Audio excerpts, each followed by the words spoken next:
Lupa. Kanselado na ang piyansa ng apat.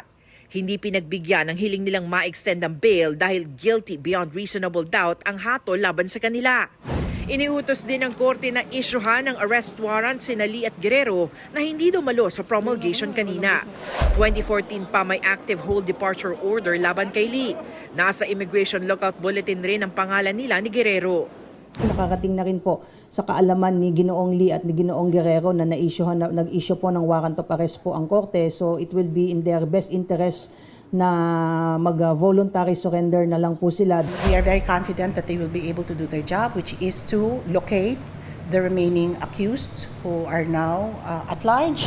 Inutusan rin ng korte ang apat na nahatulan na bayaran si Navarro ng kabuang 300,000 pesos. Ang mga hakbang noon ng kampo ni Cornejo at Lee ay kadikit naman ng alegasyon ni Cornejo laban kay Navarro na nauwi sa kasong rape at acts of